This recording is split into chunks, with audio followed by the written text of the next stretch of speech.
يا أيها الذين آمنوا إن جاءكم فاسق بنبأ فتبينوا أن تصيبوا قوما بجهالة فتصبحوا على ما فعلتم نادمين. بسم اللہ الرحمن الرحیم. والقسم الثانی وهو الخفی المدلس. انقطاع کی صورتیں بتلا رہے ہیں. ایک انقطاع تو واضح ہوتا ہے کہ راوی مروی عنہ میں ملاقات اور سماع تاریخی طور پر ہی ثابت نہیں ہوتا، جس کی وجہ سے بعض مدعیان سماع کو اہل علم محدثین رحمہم اللہ کے سامنے خجالت اور ذلت اٹھانی پڑی ان کے اس قسم کے دعوی پر،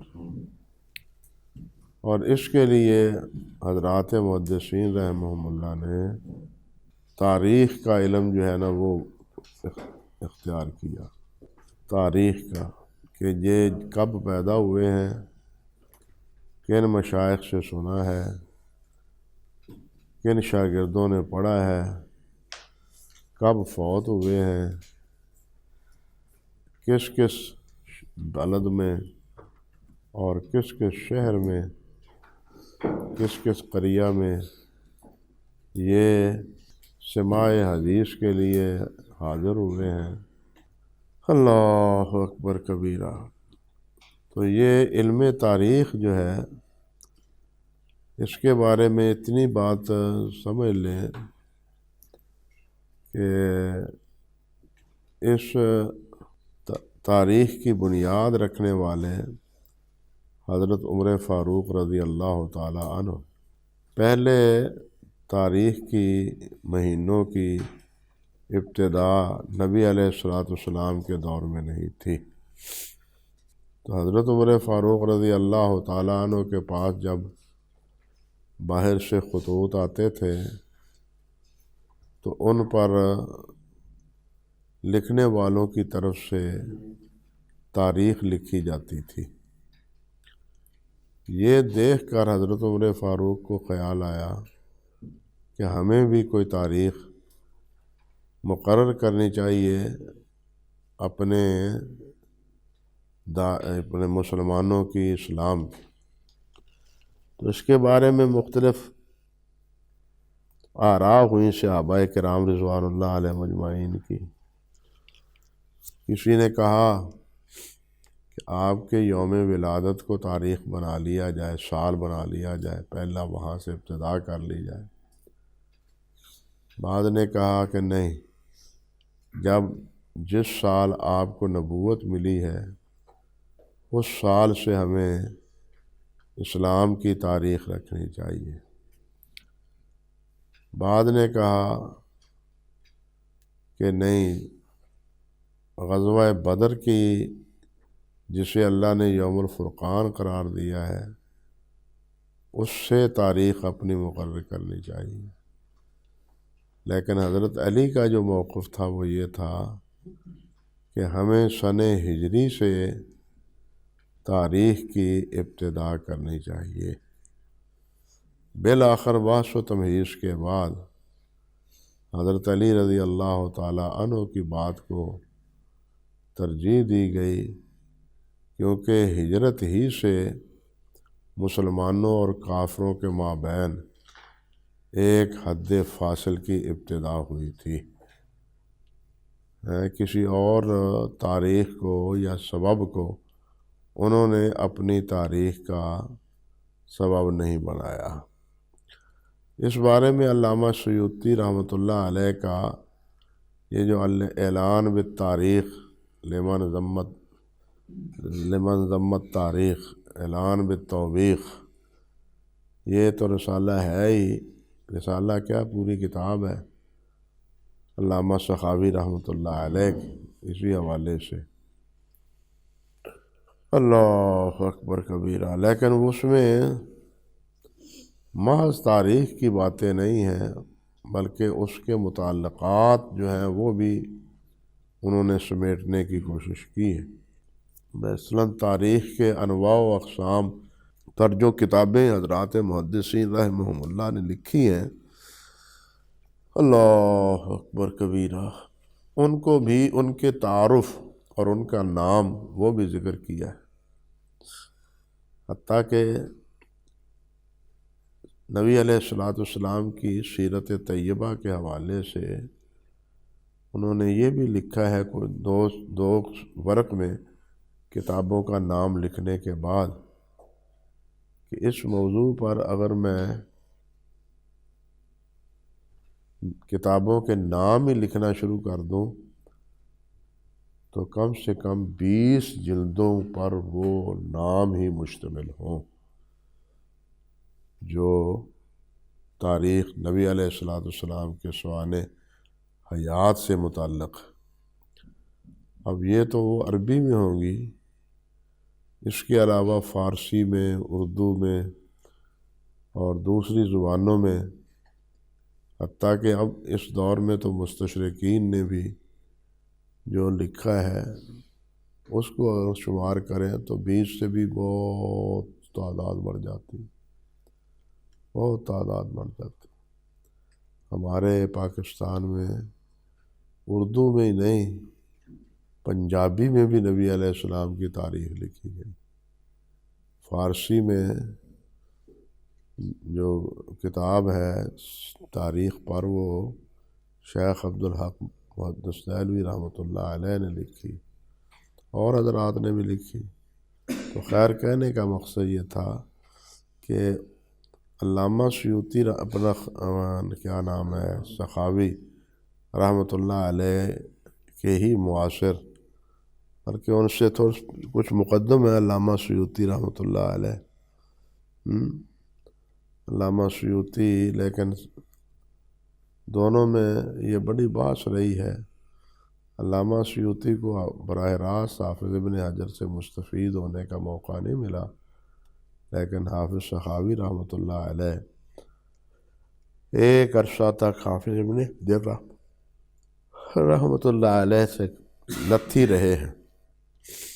علامہ سیوطی رحمۃ اللہ علیہ نے اسی موضوع پر کتاب الشماریخ کے نام پر لکھی ہے، الشماریخ، اور اسی موضوع پر ہمارے حضرت نواب صدیق حسن رحمۃ اللہ علیہ نے لقطۃ الاجلان کے نام پہ، عین کے ساتھ لقطۃ الاجلان کے نام پر تاریخ آدم علیہ السلام سے لے کے نبی علیہ السلام تک تاریخ کے جو اہم باتیں ہیں وہ، اور پھر تاریخ مسلمانوں میں کیسے اس کا رواج ہوا، جس طرح میں پہلے بتلا چکا ہوں، یہ ساری باتیں حضرت نواب صاحب رحمۃ اللہ علیہ نے بھی لقطۃ الاجلان میں ذکر کی ہے۔ علامہ امام حمیدی رحمۃ اللہ علیہ جو جمع بین الصحیحین کے مصنف ہیں، انہوں نے یہ بات فرمائی ہے کہ 3 چیزیں جو ہیں ان کا اہتمام کرنا چاہیے، اہل علم کو، حدیث کا علم رکھنے والوں کو 3 چیزوں کا اہتمام کرنا چاہیے۔ ایک تو علم الحدیث ہے، علل الحدیث ہے، اور کہتے ہیں کہ اس موضوع پر سب سے جامع کتاب امام دارقطنی رحمۃ اللہ علیہ کی ہے۔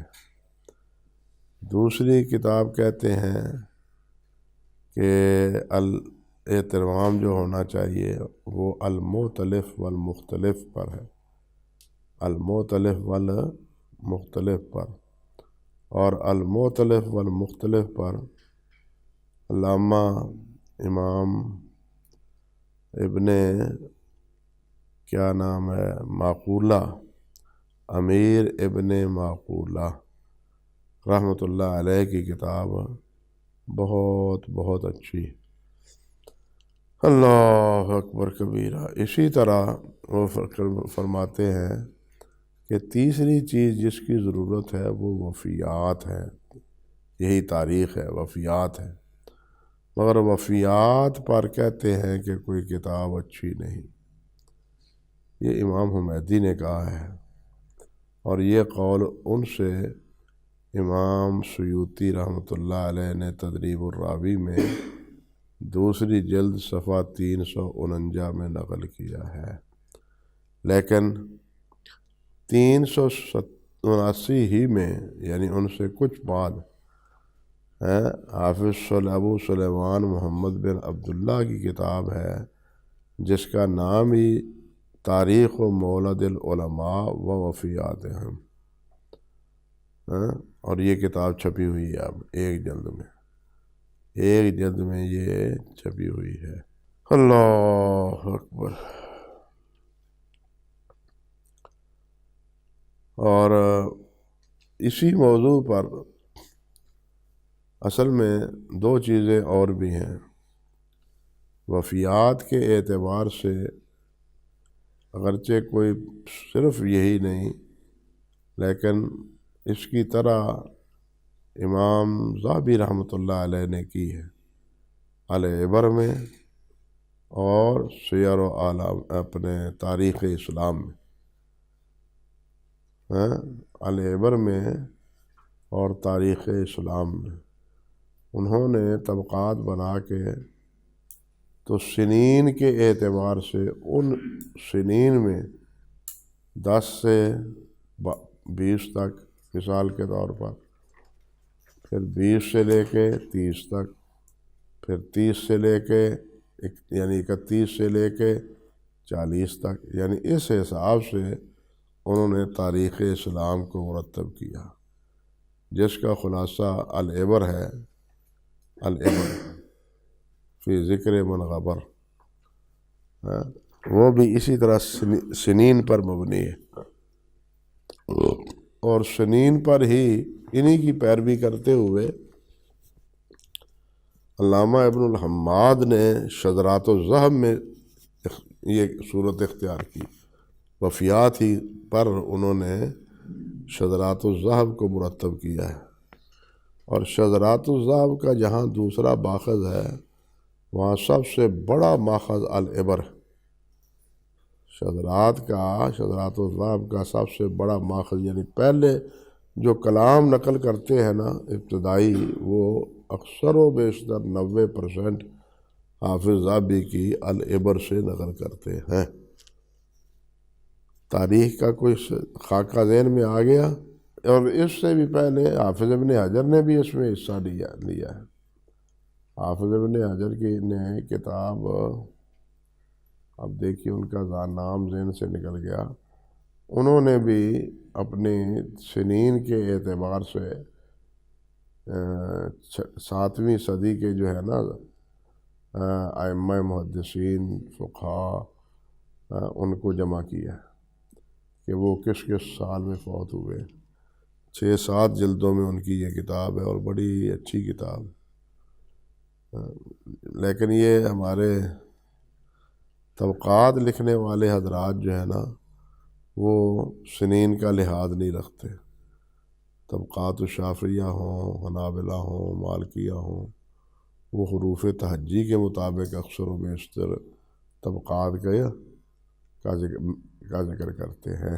کہتے ہیں والقسم الثانی وهو الخفی المدلس، اور دوسری صورت جو انقطاع کی ہے وہ ہے مدلس کی، اور وہ ہے خفی، وهو الخفی المدلس، جس میں تدلیس کی گئی ہو بفتح اللام، سمی بذالک لکون الراوی لم یسمى من حدثہ، اور مدلس کو مدلس اس لیے کہا گیا کہ راوی اس کا نام نہیں لیتا جس سے اس نے براہ راست حدیث سنی ہوتی ہے، وَأَوْهَمَ سِوَاهُ لِلْحَدِيثِ مِمَّن لَمْ يُحَدِّثْهُ بِهِ، اور وہم ڈالتا ہے ان کا سماع حدیث اس سے جنہوں نے اس سے حدیث کیا ہے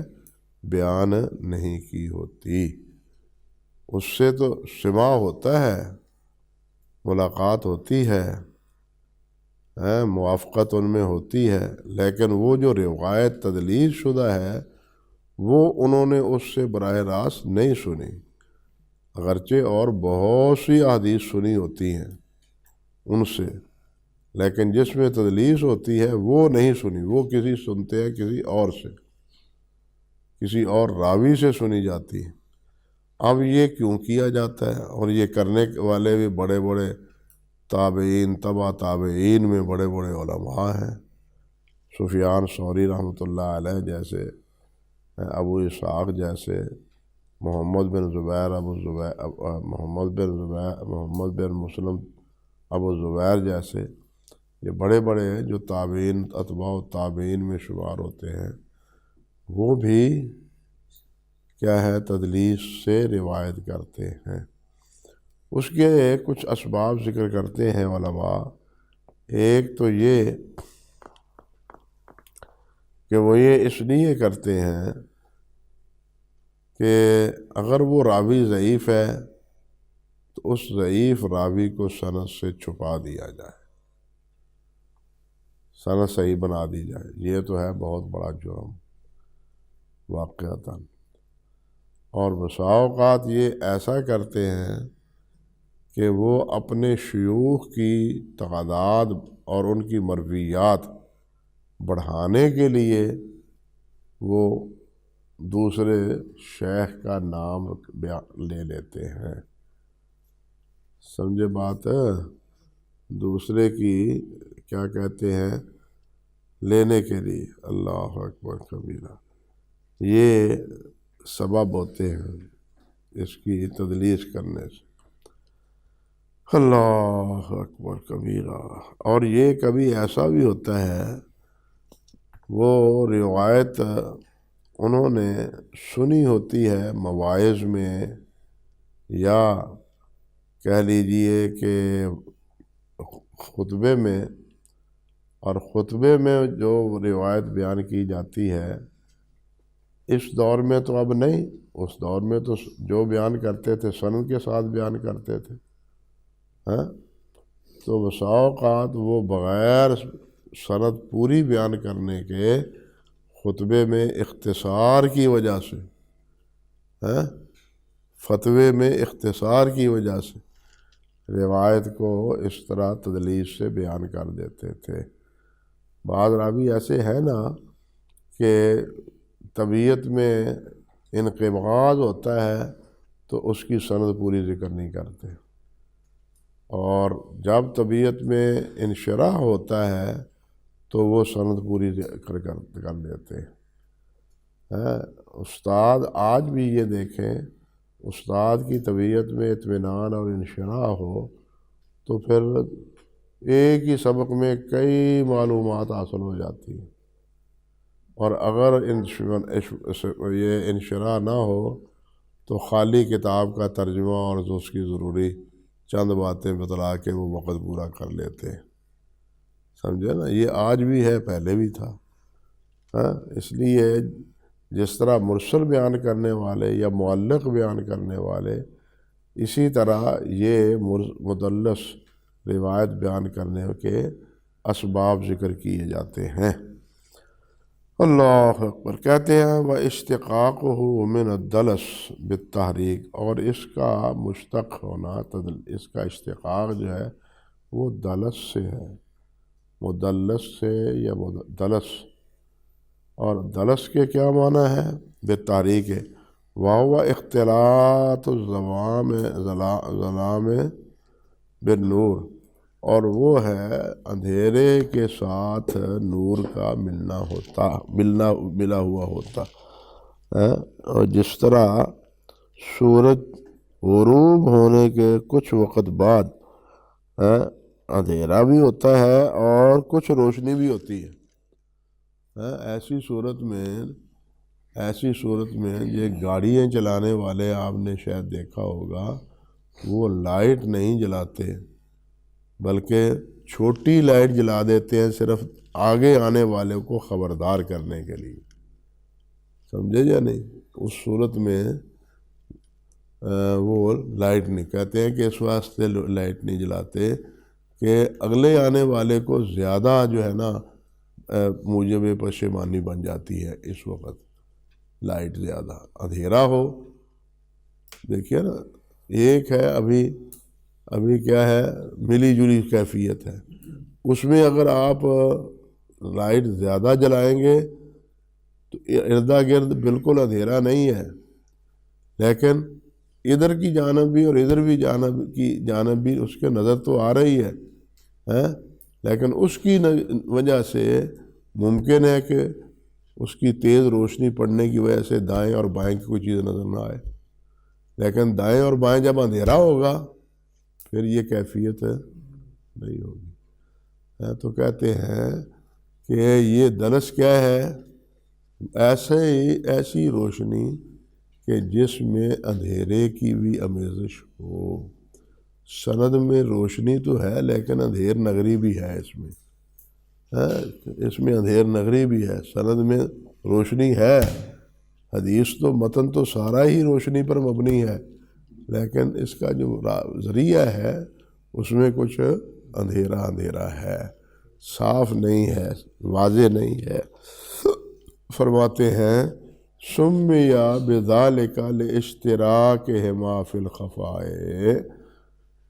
اس کا نام یہ مدلس اس لیے رکھا گیا ہے کہ اس دونوں کے درمیان کیا ہے؟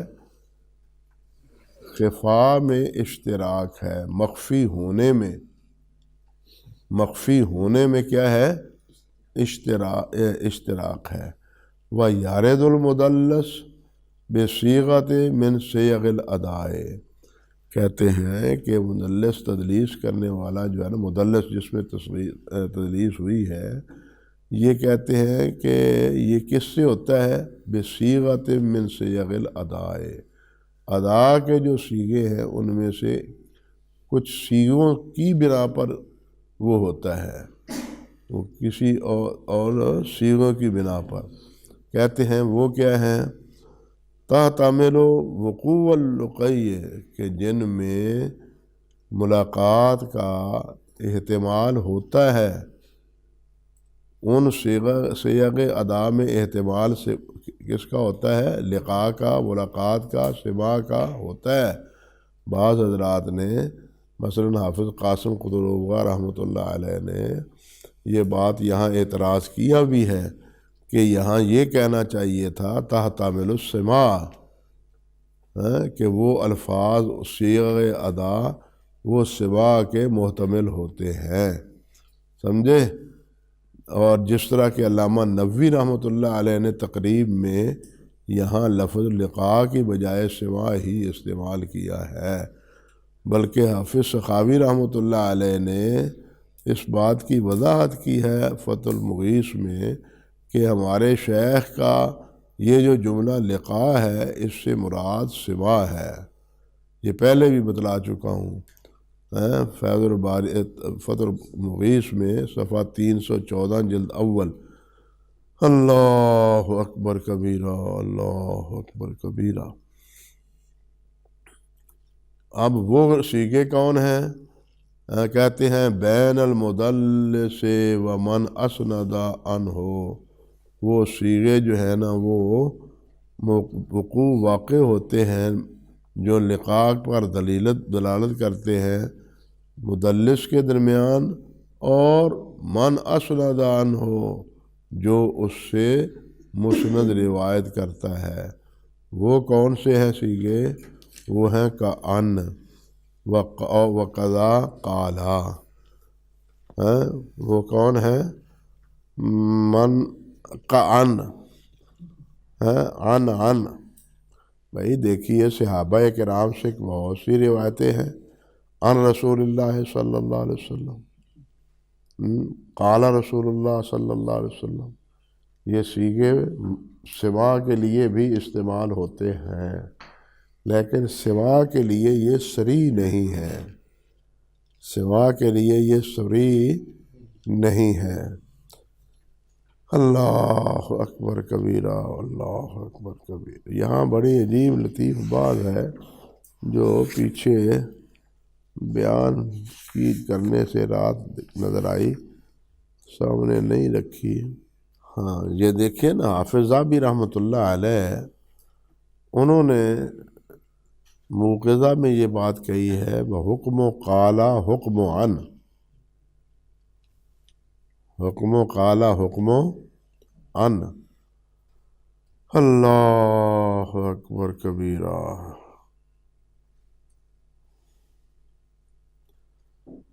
اور نووی رحمۃ اللہ علیہ نے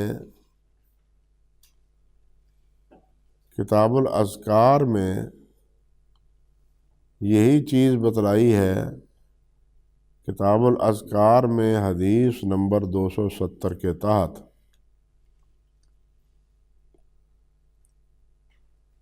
کہ یہ قالا یا ان کا صیغہ جو بعض حضرات انقطاع پر دلال اختیار کرتے ہیں، یہ بالکل ائمہ محدثین کے اسلوب کے منافی ہے۔ یہ بات علامہ نووی نے کس میں کہی ہے؟ کتاب الاذکار میں۔ وہ جو حضرت روایت ہے نا، نیند کے وقت نبی علیہ السلام کیا دعا پڑھتے تھے، تو اس روایت کے تحت علامہ نووی نے فرمایا ہے کہ جو حضرات کہتے ہیں کہ قالا کا صیغہ یا ان کا صیغہ اس میں انقطاع پایا جاتا ہے، یہ غلط ہے۔ مگر حافظ ابن حجر رحمۃ اللہ علیہ نے کتاب الاذکار کی جو تخریج ہے نتائج الافکار، یہ اصل میں ان کی مجلس املا ہے۔ نتائج الافکار کی جلد نمبر 3 ہے اور اس کا صفحہ نمبر 43 ہے۔ اس میں انہوں نے حافظ نووی رحمۃ اللہ علیہ کی تردید کی ہے کہ نہیں، یہ ہمیشہ سماع کے لیے دلالت نہیں کرتا، بلکہ اس کے لیے شرط یہ ہے کہ راوی مدلس نہ ہو، تدلیس نہ کرنے والا ہو۔ اگر راوی تدلیس کرنے والا ہو تو اس کا قالا یا ان کہنا وہ اتصال پر مبنی نہیں ہوگا۔ اللہ اکبر کبیرہ، اللہ اکبر۔